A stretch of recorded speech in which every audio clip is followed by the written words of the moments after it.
छात्रों, आज विद्यालय से एक बार फिर से मैं निधि श्रीवास्तव संस्कृत की इस कक्षा में आपका स्वागत करती हूँ।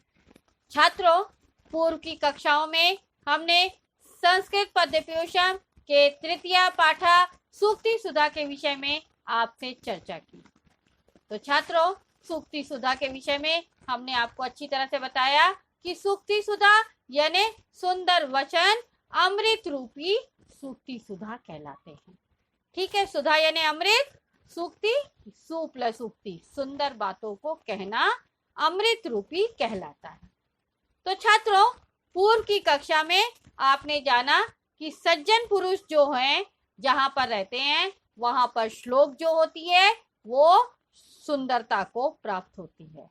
ठीक है, और जहां दुर्जन व्यक्ति होते हैं वहां पर श्लोक का ला गायब हो जाता है और शोक में डूब जाता है। ठीक है, तो शब्द जो है श्लोक से शोक में बदल जाता है। उसी तरह आपने बोला, आपने समझा कि अगर समय है, समय के प्रतिकूल ही हमको बात करनी चाहिए। जो व्यक्ति समय के विपरीत बात करता है तो वह जो है अपमान को प्राप्त होता है, यानी तिरस्कार को प्राप्त होता है। फिर चाहे वो क्यों ना गुरु बृहस्पति ही क्यों ना हो, अगर समय के विपरीत वो बड़बड़ करेंगे अर्थात बोलेंगे तो उनकी बुद्धि को तिरस्कार और अपमान को झेलना पड़ेगा। और साथ ही साथ आपने पढ़ा कि हमें हमेशा श्रद्धा के साथ बात करने वालों का उत्तर देना चाहिए, और जो श्रद्धा के विपरीत बात करते हैं उनकी बात तो वन में रोने के समान निरर्थक है। ठीक है, कि अकेले पड़े पड़े रो रहे हैं। तो छात्रों, और आगे इन सुंदर सुंदर सूक्तियों में श्लोकों के माध्यम से क्या क्या बातें बताई जा रही हैं उसको जानने के लिए आइए हम लोग देखते हैं क्लास 10 संस्कृत पद्यपूषण तृतीय पाठा सूक्ति सुधा का चतुर्था भाग। छात्रों, प्रस्तुत पाठ में श्लोकों का अन्वय और हिंदी भाषा में संदर्भ सहित व्याख्या के साथ साथ हमने विशेष पर भी प्रकाश डाला हुआ है। तो छात्रों, श्लोक नंबर 7 देखिए, बहुत ही बड़ा श्लोक है, ध्यान से सुनिएगा। वसुमती पतिना नु सरस्वती बलवता रिपुणा न च नीयते समविभाग हरैर्न विभज्यते विबुध बोध बुधैरपि सेव्यते। क्या कह रहे हैं कि वसुमती पतिना नु सरस्वती बलवता रिपुणा न च नीयते समविभाग हरैर्न विभज्यते विबुध बोध बुधैरपि सेव्यते। ठीक है छात्रों, तो 9 श्लोक का अन्वय करने के लिए हमको कर्ता कर्म क्रिया और इनके विशेषण को उनकी अन्य विभक्तियों के साथ एक पंक्ति में नियोजन करना ही अन्वय कहलाता है। तो छात्रों, प्रस्तुत श्लोक का अन्वय देखिए। सरस्वती वसुमती पतिना बलवता रिपुणा च न नीयते सम विभाग हरे न विभज्यते अपि च विबुध बोध बुधई सेव्यते। ठीक है, क्या कह रहे हैं यहाँ पर? आपको श्लोक का संलाद करने के लिए आपको उसका अन्वय किया और अन्वय के साथ अब हम लोग उसका संदर्भ लिखते हैं। संदर्भ आपको हर श्लोक के साथ देना है।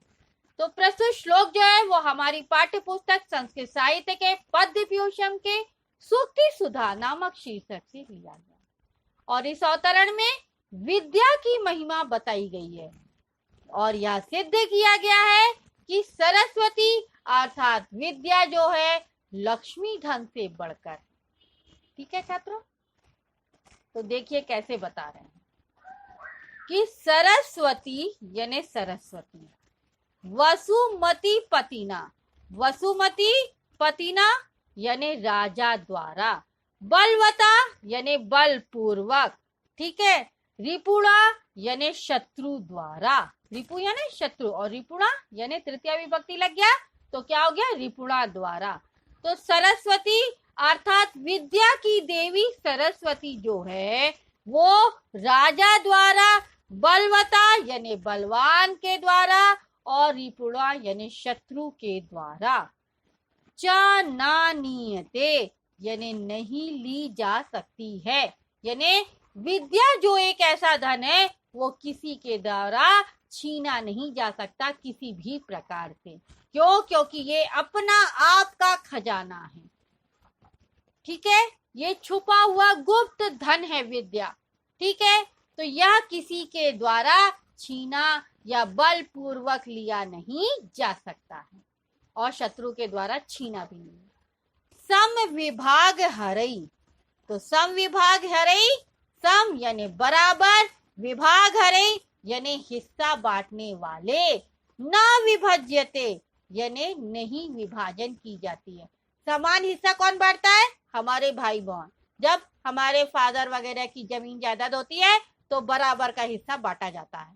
ठीक है, तो वही कहा जा रहा है कि ये जो विद्या है इसको बराबर भाई बहनों में भी नहीं बांटा जा सकता है कि सम विभाग हरे न विभज्यते, यानी उसको समान हिस्सा बांटने वाले भाई बंधुओं में भी नहीं बांटा जा सकता है। अपिचा और भी विबुध बोध बुधई सेव्यते, विबुध विबोध बुधई यानी देवताओं के ज्ञान को जानने वाले, ठीक है, सेव्यते यानी सेवन की जाती है। तो वो क्या कह रहे हैं कि विबुध बोध बुधई सेव्यते यानी देवताओं के ज्ञान को जानने वाले विद्वानों के द्वारा भी यह जो है सेवन नहीं किया जाता, अर्थात लिया नहीं जाता है। ठीक है, तो लिखा हुआ देख लीजिए तो आपको अच्छी तरह समझ में आ जाएगा कि कवि कहते हैं कि सरस्वती राजा अथवा बलवान शत्रु के द्वारा नहीं छीनी जा सकती है और ना ही समान हिस्सा बांटने वाले भाई बंधुओं द्वारा भी बांटी जा सकती है, बल्कि दिव्य ज्ञान वाले विद्वानों के द्वारा ही इसका सेवन किया जाता है। यानी देवताओं के द्वारा जिसके पास दिव्य ज्ञान दिया गया है, जिसको दिव्य बुद्धि दी गई है, वही इसका सेवन कर सकता है, बाकी कोई नहीं। तो सरस्वती विद्या रूपी धन एक ऐसा खजाना है जिसको हम कहीं भी बांट नहीं सकते। ये हमारा अपना खजाना है, ना इसे कोई बलपूर्वक छीन सकता है और ना ही शत्रु उसका दमन कर सकता है। ठीक है, तो आइए विशेष देखिए छात्रों। वसुमती पतिना में समास है वसुमत्याः पति, वसुमती पति तेन, षष्ठी तत्पुरुष। विबुध बोधई में भी षष्ठी तत्पुरुष समास है विबुधा नाम बोधा, षष्ठी तत्पुरुष, और तेषाम बोधई तय में भी षष्ठी तत्पुरुष समास है। ठीक है, तो यहाँ षष्ठी तत्पुरुष समास के बारे में बात की है। नाउ श्लोक नंबर 8 देखिए, थोड़ा कठिन है, ध्यान से देखिएगा। लक्ष्मीर या लक्ष्मीर ना का प्रोनाउंसिएशन साइलेंट में है, तो लक्ष्मीर ने याच कटु खहारणी विद्या न या अप्यच्युत भक्ति कारिणी सॉरी, लक्ष्मीर ने याच कटु खहारणी विद्या न या अप्यच्युत भक्ति कारिणी, पुत्रो न यह पंडित मंडलात्रणी सह सनैव सनैव सनैव। ठीक है छात्रों, लक्ष्मीर ने याच कटु खहारणी विद्या न या अप्यच्युत भक्ति कारिणी, पुत्रो न यह पंडित मंडलात्रणी सा सनैव सनैव सनैव। छात्रों, श्लोक का अन्वय करने के लिए कर्ता कर्म क्रिया और इनके विशेषण को उनकी अन्य विभक्तियों के साथ एक पंक्ति में नियोजन करना ही अन्वय कहलाता है। तो नाउ अन्वय देखिए, इसका थोड़ा बड़ा है, ध्यान से देखिएगा। या लक्ष्मी याचिका दुख हारिणी न साना, या विद्यापि अच्युत भक्ति कारिणी न, यह पुत्र पंडित मंडलाग्रणी न, सा लक्ष्मी लक्ष्मी। जो चीज हम लोगों को अपने से लेनी है उसको हम लोग ने ब्रैकेट में दिया है। न सा नैव सा विद्या, नैव सा नैव सा।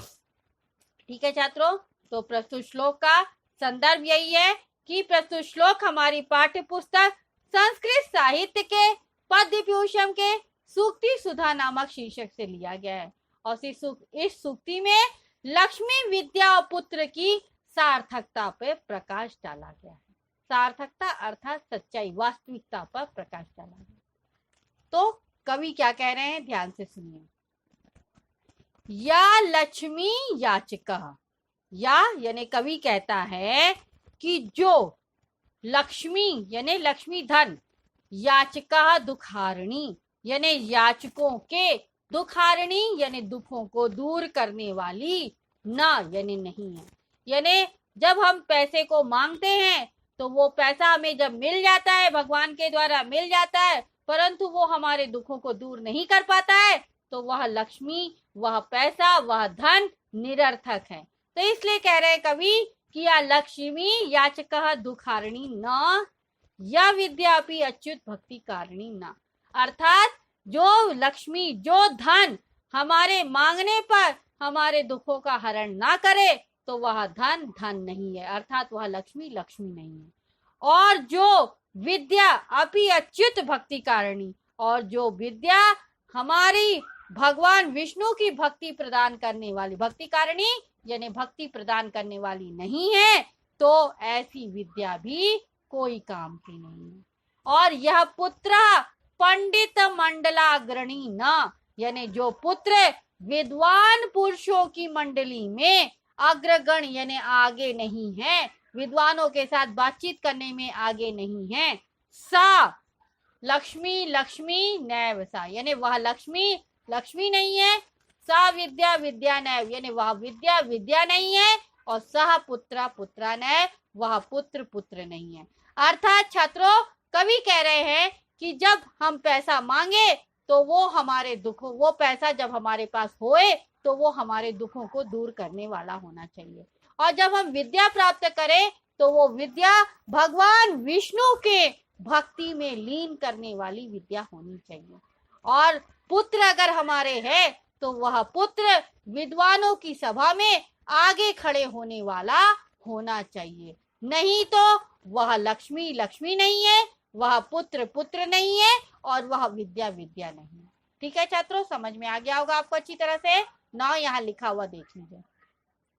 कवि कहते हैं कि जो लक्ष्मी याचकों के दुख को दूर करने वाली नहीं, जो विद्या भगवान विष्णु की भक्ति प्रदान करने वाली नहीं, और जो पुत्र विद्वान पुरुषों की मंडली में अग्रगण नहीं, तो वह लक्ष्मी ही नहीं है, और वह विद्या नहीं है, और ना ही वह पुत्र ही है।